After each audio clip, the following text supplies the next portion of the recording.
جو حضرات باہر کھڑے ہیں ان سے گزارش ہے کہ وہ فرش مجلس پر تشریف لے آئیں. مجلس کا آغاز ہو چکا ہے. نعرہ صلوات.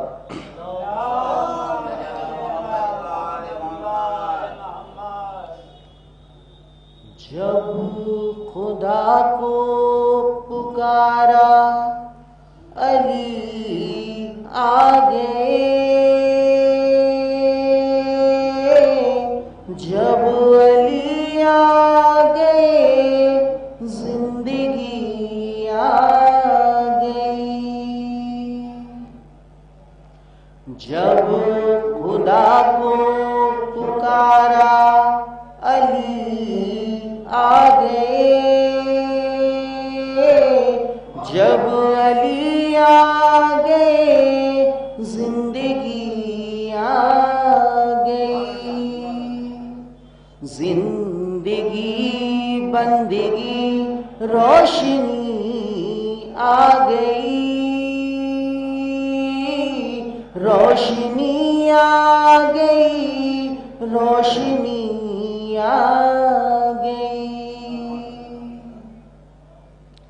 موت ان کے محبوں کو آتی نہیں، آ بھی جائے تو پھر بچ کے جاتی نہیں.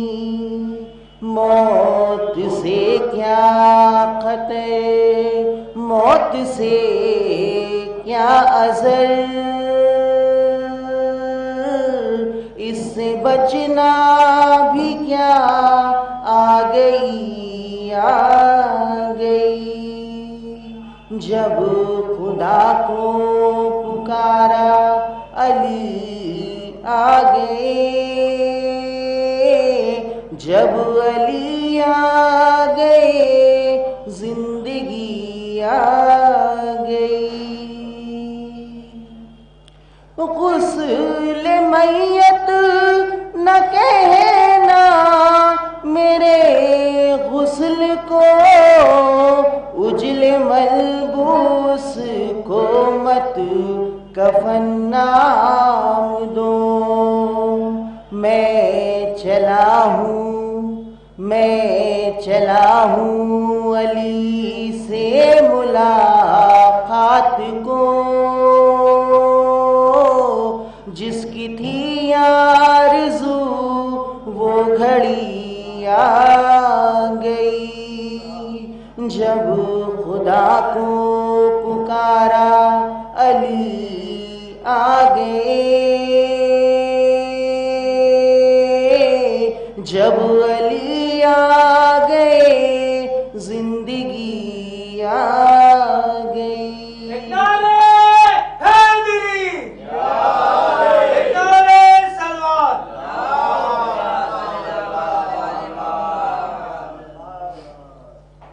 چند بول نوحے کے سماعت فرمائیں. ایک دکھیا بیمار پڑی ہے، سارا گھر پر دیس میں ہے. ایک دکھیا بیمار پڑی ہے، سارا گھر پر دیس میں ہے. جاگتی آنکھیں ہیں بستر پر، جان مگر پر دیس میں ہے. ایک دکھیا بیمار پڑی ہے،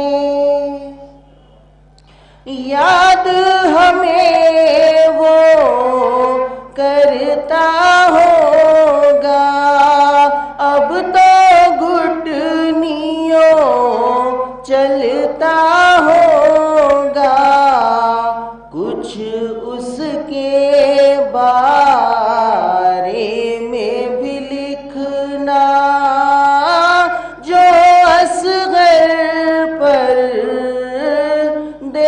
دیس میں ہے ایک دکھیا بیمار پڑی ہے، بابا کی پیاری اماں کی پیاری، جس کی باتیں ہیں پیاری پیاری، میری بہن معصوم سکینہ، وہ بھی مگر پردیس میں ہے، ایک دکھیا بیمار پڑی ہے،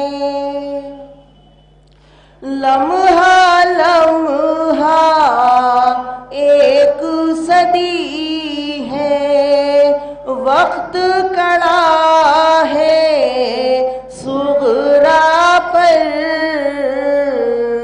رات ہے تنہائی کی گھر میں، اور سحر پر دیس میں ہے،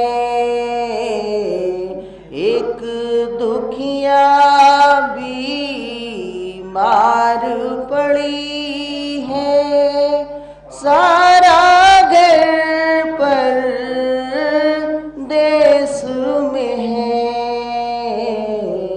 ایک دکھیا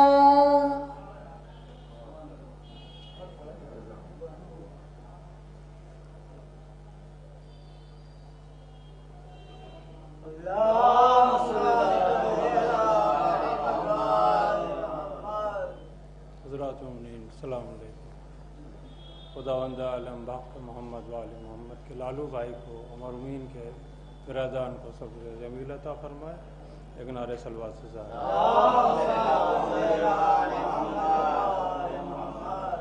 خدا کے واسطے احسان یا علی کر دو، خدا کے واسطے احسان یا علی کر دو، ہماری مشکلیں آسان یا علی کر دو، چہار سمت سے جور و جفا نے گھیرا ہے، جہان شوق میں آفات کا بسیرا ہے، دھواں دھواں ہے سما ہر طرف اندھیرا ہے، تلاش جس کی ہے مخدوم وہ سویرا ہے، نظام وقت کی زد میں شعور ہستی ہے، تفکرات کی ناگن دلوں کو ڈستی ہے، غریب شہر کو احساس تنگ دستی ہے، رخ حیات سے بیچارگی برستی ہے، غضب ہے عالم اسباب المدد آقا، سکون زیست ہے نایاب المدد آقا، ہر ایک موج ہے غرداب المدد آقا، سفینہ ہوتا ہے غرقاب المدد آقا، خدا کا واسطہ دے کر فقیر مانگتا ہے،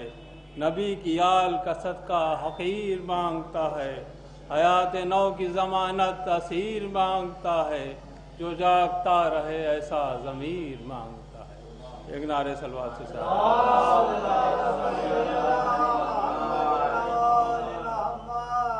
کچھ بھی غم شبیر سے بڑھ کر نہیں دیکھا، کچھ بھی غم شبیر سے بڑھ کر نہیں دیکھا، آنسو کے مقابل میں سمندر نہیں دیکھا، کچھ بھی غم شبیر سے بڑھ کر نہیں دیکھا، آنسو کے مقابل میں سمندر نہیں دیکھا، اور معصومہ کا رومال ہے ابھر کی جبیں پر، معصومہ کا رومال ہے ابھر کی جبیں پر، ایسا تو رسولوں کا مقدر نہیں دیکھا، ایسا تو رسولوں کا مقدر نہیں دیکھا، معصومہ کا رومال ہے ابھر کی جبیں پر، ایسا تو رسولوں کا مقدر نہیں دیکھا، اور روزوں کا نمازوں کا ثواب اپنی جگہ پر، روزوں کا نمازوں کا ثواب اپنی جگہ پر، اور تولا تو تبرع کے برابر نہیں دیکھا، پیاسوں کی نظر میں نہیں کچھ پانی کی اوقات، پیاسوں کی نظر میں نہیں کچھ پانی کی اوقات، ٹھکرا دیا جس کو اسے مڑ کر نہیں دیکھا،